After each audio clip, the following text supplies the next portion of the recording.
નમસ્તે મિત્રો, હું છું પૂજા અને હું આજે બનાવવાની છું ભીંડાનું લોટવાળું શાક.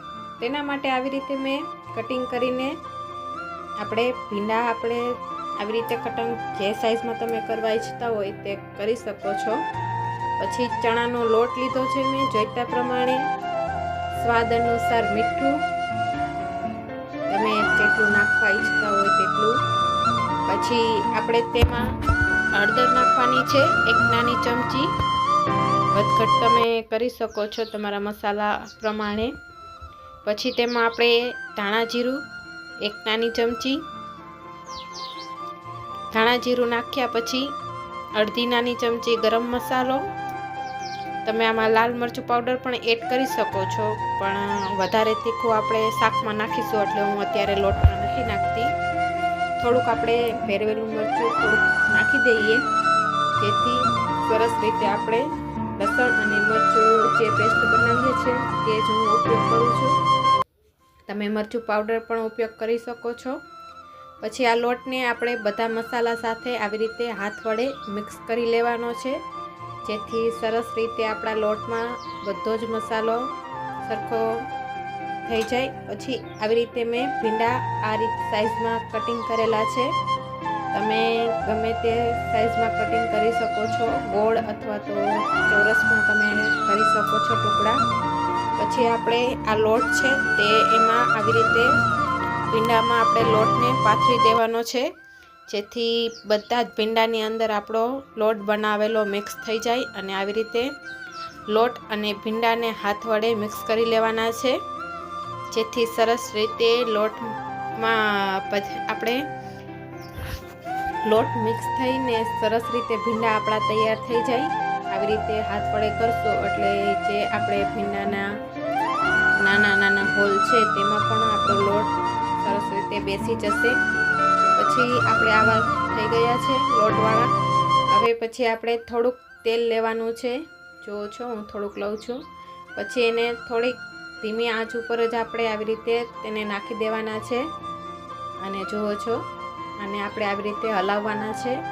અને સરસ રીતે જ્યાં લગીન ક્રિસ્પી ન થાય, એટલે કે ભીંડા આપણા સરસ રીતે પાકી ન જાય ત્યાં સુધી આવી રીતે હલાવતા જઈ અને તેને પકવવાના છે. આ ભીંડાને આપણે 7 થી 10 મિનિટ સુધી પકવશો એટલે સારી રીતે પાકી જશે.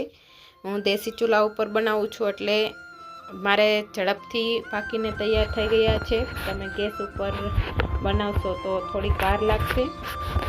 આવી રીતે આપણે તેને વચ્ચે વચ્ચે હલાવતા જઈ અને ફેરવતા જઈએ, જેથી સરસ રીતે ઉપર નીચે ભીંડા કરવાથી બધા જ ભીંડા સરખી રીતે પાકીને તૈયાર થઈ ગયા. જુઓ છો આપણા ભીંડા સરસ રીતે પાકીને તૈયાર થઈ ગયા છે. હવે તેને આપણે આવા ઝારા વડે બહાર કાઢી લેશું. જુઓ છો કેટલા સરસ રીતે આપણા ભીંડા પાકીને તૈયાર થઈ ગયા છે લોટવાળા. પછી આપણે તે જ તેલમાં થોડુંક તેલ કાઢી લેશું અને પછી તેમાં આપણે લસણ નાખીશું. તમે મેથી નાખવા ઈચ્છતા હોય તો મેથી પણ થોડીક નાખી શકો છો, પણ હું લસણમાં વઘાર કરું છું, તેનો સ્વાદ સારો આવે છે. લસણને આપણે સારી રીતે પાકવા દેશું, જેથી તેનું કાચાપણું છે તે બધું નીકળી જાય. લસણ પાકે ત્યાં સુધી જો તમે મારી ચેનલમાં નવા આવ્યા હોય તો પ્લીઝ મારી ચેનલને લાઈક કરો, શેર કરજો અને સબસ્ક્રાઈબ કરજો. અને હા, પૂરો વિડીયો જોવાનું ભૂલતા નહીં, જેથી મારા વિડીયો તમારા માટે જલ્દીથી હું બનાવીને નવી નવી રીતના લઈને આવું. પછી મેં લાલ મરચું પાવડર અને લસણની જે પેસ્ટ છે તેમાં થોડુંક પાણી ઉમેરી અને ગ્રેવી કરી હતી તે આપણે હવે ઉમેરી દઈશું એમાં. જો છો થોડુંક પાણી એડ કરી દઈએ, જેથી આપણે બીજા મસાલા નાખીએ ત્યાં સુધી આપણું મરચું બળી ન જાય. સ્વાદ અનુસાર મીઠું નાખ્યા પછી હવે તેમાં આપણે એક નાની ચમચી હળદર, જેટલી આપણે ઓલામાં નાખી હતી તેટલી જ. પછી તેમાં આપણે થોડુંક ધાણા જીરું એક નાની ચમચી. પછી આ તેને ગ્રેવી ટાઈપ થઈ ગયું તેને પકવી લેવાનું છે સારી રીતે, જ્યાં સુધી તેમાં તેલ ઉપર ન આવે ત્યાં સુધી. હવે ખાટી છાશ 1 વાટકો મેં લીધી છે. તમે તમારા જોઈતા પ્રમાણે લઈ શકો છો. આવી રીતે છાશ આપણે ઉમેરી છે. તમે દહીં પણ નાખી શકો, પણ છાશ નાખવાથી સરસ આપણે આ ભીંડામાં શાક ગ્રેવી ટાઈપ બનીને તૈયાર થશે.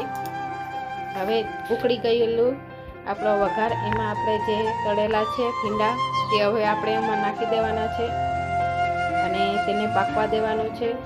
આ રીતથી તમે જો શાક બનાવશો ભીંડાનું તો ભીંડામાં જરાય ચીકાશ નહીં રહે અને ખાવાનો ટેસ્ટ પણ ખૂબ જ સારો આવે છે.